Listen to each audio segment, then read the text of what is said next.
After traveling Turkey from west to east for 2 months, me and Adelia looked at the map and thought, is there a country where we can go from Turkey without taking a plane? At the time of filming this video, there was just one country that borders Turkey and was open for tourists, and that was Iraq. But not really. It's Iraqi Kurdistan, the autonomous region located in the northern part of Iraq, the country that just a few years ago was devastated by wars and destruction. Since then, Iraqi passports are ranked among the worst ones to have. Anyway, my passport is not the best either. It turned out that as a Ukrainian citizen, I needed a visa to visit Iraqi Kurdistan. So I applied for it, paid some fees and waited a week or so. Right after I got it, we went on a bus that should take us from the city of Mardin straight to Erbil, the capital of Iraqi Kurdistan. The border went smoothly, apart from the $50 PCR test, aka mandatory bribe. We never got the result, by the way. Right after crossing the border, we stopped at the local cafe to get some food. Thank you. You're Michael. Michael. How Michael? Michael, put the food. No. The staff was very caring and the food was just delicious. Honestly, I could eat this type of food every day, especially for the price of $5 for everything we ordered.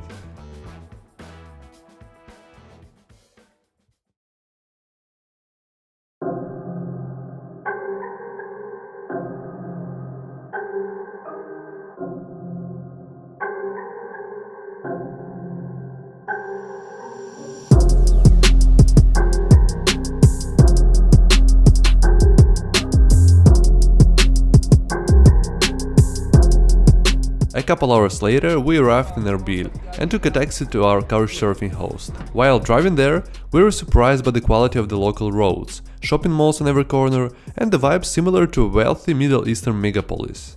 Our host was kind enough to offer us a stay in his apartment, thank you for that, but a dirty sheets plus a room full of mosquitoes made us leave this place with all of our bags first thing in the morning. But no big deal. Little did we know that ahead of us were adventures that we haven't really anticipated.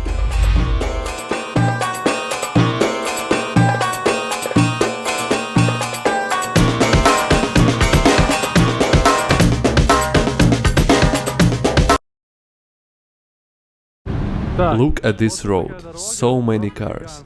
To cross it as a pedestrian you have to climb this bridge. The city is obviously made for cars. Some Dubai vibes for sure. Seems like we are the only pedestrians here. Cars everywhere. And expensive ones. Yeah, it feels for sure that it's not Turkey anymore. Everything's so different. Going slightly off the main road, you can see that the conditions immediately get worse. But just look at the cars on this random street. All new and shiny. Alright, I think we're approaching the city center. More people in traditional clothes. And us. 2 out of context foreigners trying to find a cafe with the internet. Because Adelia is having an online lecture at her university in 10 minutes. Yes, somehow we combine getting our masters and traveling the world. So it seems we are walking in the market neighborhood. Very authentic vibes here. Wow, where are we? People wearing national costumes, selling everything from food to clothes to animals. Some locals look pretty serious, a bit suspicious I would say. Alright, what just happened is that a reception guy in a random hotel we were passing by helped us and shared Wi-Fi. It turned out that Adelia's lecture was postponed for 2 hours. So we could relax a little bit and went on exploring Erbil.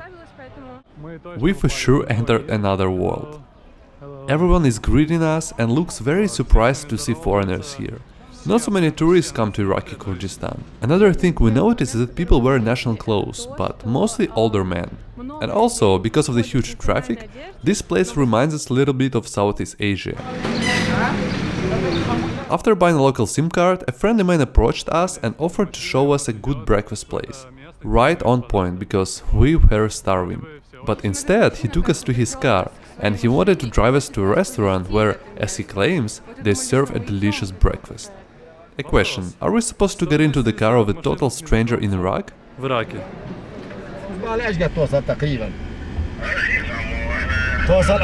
Exactly the Kurdish people, exactly, and the Arabic people also. They are Turkish people also, they are here. Okay, so are you like Iraqi or Kurdish? I'm Kurdish, in Kurdistan. Okay. And I love my city. I love all of the cities, all of the You know, all of the words. We hadn't anything is in our heart. Okay. And that was the most bourgeois restaurant we've ever been to. And the food. I mean, just look at this table. Wow. Wow. You sure? Yes.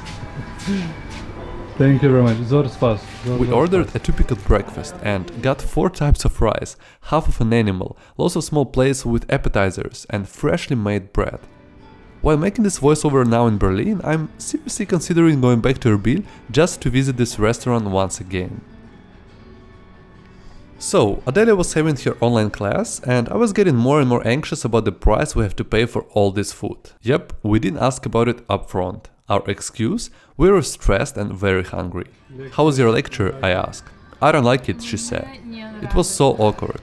I had to talk and I know they can hear this Middle Eastern music playing here in the background, all those serious academia people sitting in their rooms, and here I am, in a Kurdish restaurant in northern Iraq. Then they brought us some dessert, which we of course haven't ordered. So pause this video right now and write down in the comment what do you think was the total price of all this food. I'm waiting. I'm still here. Okay, so for all of that food we had to pay, are you ready? $13. 13. I can't believe it. I just can't believe it. It's impossible.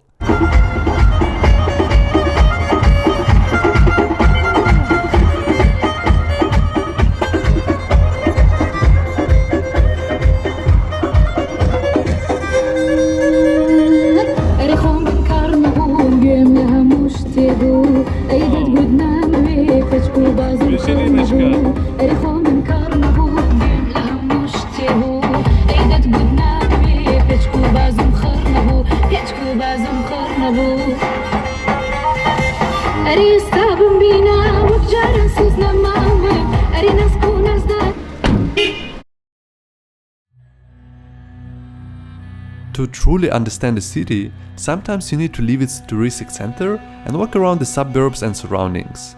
And this rule of thumb doesn't really apply to Erbil. Here, on the contrary, life is in full swing right in the historical city center. Just look how many people gathered here on a regular weekday.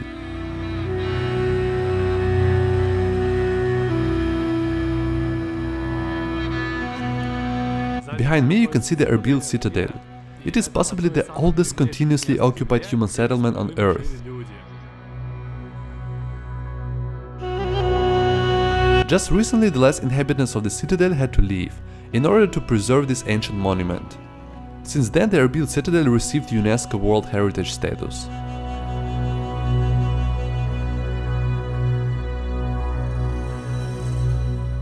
It is super hot right now, Adelia said. We're not used to such heat. It's around 30 degrees Celsius right now in April, and the air is very dry. And right there, on the first day in Iraqi Kurdistan, we realized why we even came to this country.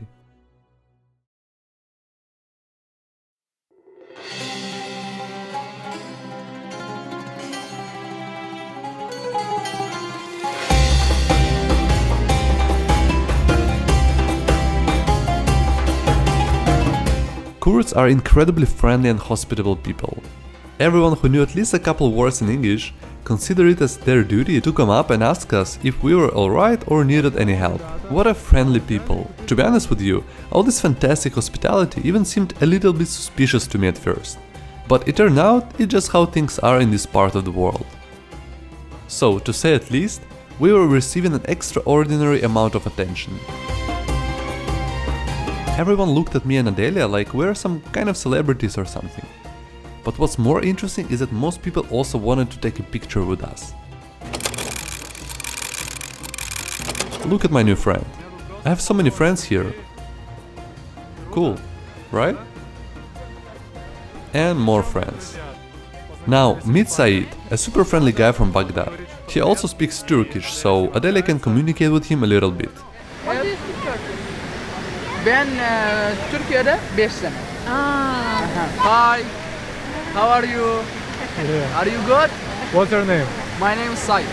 Saif. Okay. Nice to meet you. Nice to meet you too. Alright, so we're invited to drink some tea with our new friend. Будем пить чай. Hi. Yes. Lots of men in this cafe. Adelia will be the only one woman here. Не привыкать.